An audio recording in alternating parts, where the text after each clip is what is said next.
자, 오늘 우리가 함께 들여다볼 이야기는요.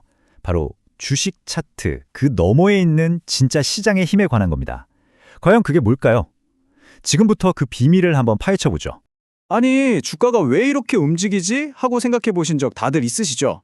바로 그 질문, 대부분의 투자자들이 한 번쯤은 던져봤을 바로 그 질문으로 오늘 이야기를 시작해 볼까 합니다.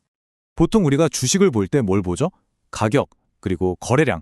딱 이 두 가지만 보잖아요. 이게 바로 2차원적인 분석인 거죠.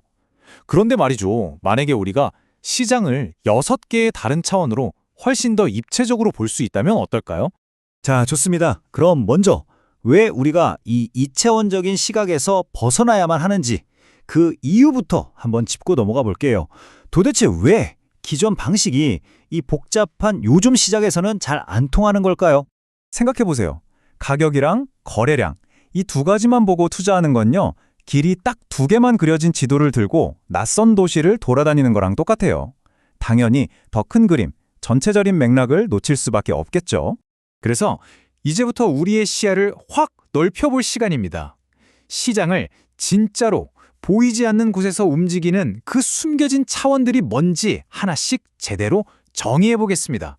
자, 그 첫 번째 차원은 바로 심리입니다. 투자자들의 집단적인 감정이죠.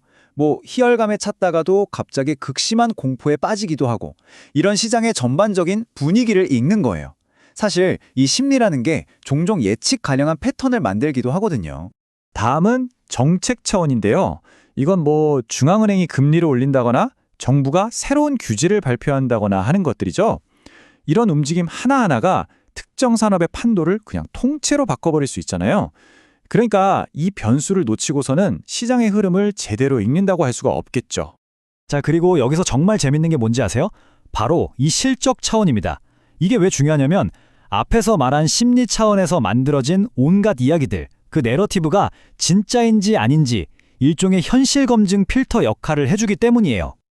그리고 당연히 글로벌 차원을 빼놓을 수 없죠. 어떤 시장도 혼자 동떨어진 섬일 수는 없잖아요. 저 멀리서 일어난 무역 분쟁이나 전쟁 같은 글로벌 이벤트가 우리 국내 주가에 엄청난 충격파를 던질 수 있다는 거 다들 경험해 보셨을 겁니다. 자, 보세요. 이렇게 가격과 거래량이라는 기본 차원에 우리가 살펴본 심리, 정책, 실적, 그리고 글로벌 차원까지 이 모든 것들이 서로 복잡하게 얽히면서 시장의 진짜 모습을 만들어내는 겁니다. 그리고 중요한 건 각 차원마다 우리가 실제로 추적할 수 있는 구체적인 지표들이 있다는 거죠. EPS 성장률이라든지 국제 유가 같은 것들 말이에요. 자, 이론은 이쯤 하고 그럼 이게 실제로는 어떻게 적용될까요? 아주 흥미로운 사례를 통해서 이 다차원 분석이 현실에서 얼마나 강력한 힘을 발휘하는지 한번 직접 확인해 보시죠. 이 차트만 딱 보면요. 그냥 2025년에 코스피가 엄청나게 올랐구나. 딱 이 정도만 보이죠. 하지만 진짜 중요한 그 왜라는 질문에 대한 답은 우리가 다른 차원들을 여기에 겹쳐보기 전까지는 절대 보이지 않습니다. 그 이유, 첫 번째는 바로 정책 차원이었습니다. 당시에 정부의 강력한 지원이 있었고 시장의 어마어마한 유동성이 그야말로 콸콸 쏟아져 들어왔던 거죠. 그리고 이어서 실적 차원이 그 흐름에 힘을 실어줬습니다.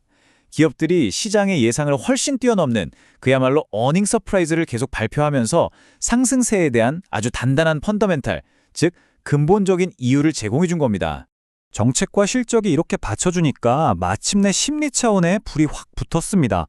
외국인 자금이 물밀듯이 들어오면서 바이코리아라는 강력한 분위기가 형성됐고 결국 주가가 오를 거라는 믿음이 정말로 주가를 올리는 일종의 자기실현적 예언이 완성된 거죠.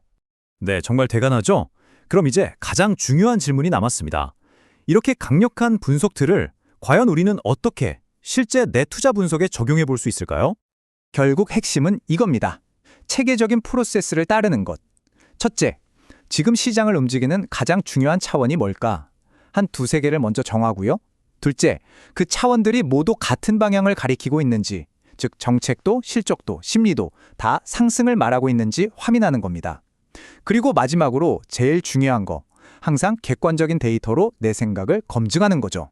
정말 다행인 건 요즘엔 우리에게 이런 분석을 도와줄 도구들이 정말 많다는 거예요. KRX 공시 데이터나 뉴스피드는 기본이고요. 심지어는 시장의 미묘한 분위기까지 숫자로 분석해주는 AI 솔루션까지 있으니까요. 우리가 활용할 수 있는 무기가 정말 많아진 셈이죠. 하지만요, 이렇게 강력한 분석 방법이라고 해서 무조건 좋은 것만은 아닙니다. 오히려 더 넓게, 더 많이 보게 되면서 빠질 수 있는 새로운 함정들이 있거든요. 이것도 꼭 알아두셔야 합니다.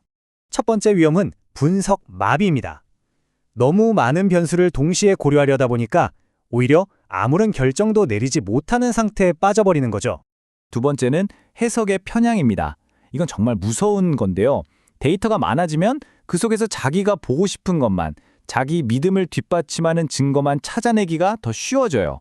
그래서 항상 객관적인 데이터로 냉정하게 검증하는 습관이 정말 중요합니다.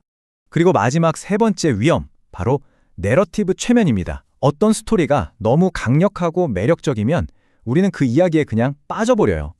이게 과연 실적이라는 현실에 발을 딛고 있는 이야기인지 확인하는 걸 깜빡 잊게 되는 거죠. 버블이 바로 이렇게 만들어집니다. 결국 이 말이 모든 걸 말해주는 것 같습니다. 강렬한 이야기가 현실을 만들어내는 것처럼 보일 때 그게 가장 위험하다. 어쩌면 투자에 있어서 궁극의 기술은요, 현실을 정확히 담아내는 이야기와 그저 사람들을 홀리는 신기루 같은 이야기를 구별해내는 눈, 바로 그것이 아닐까요?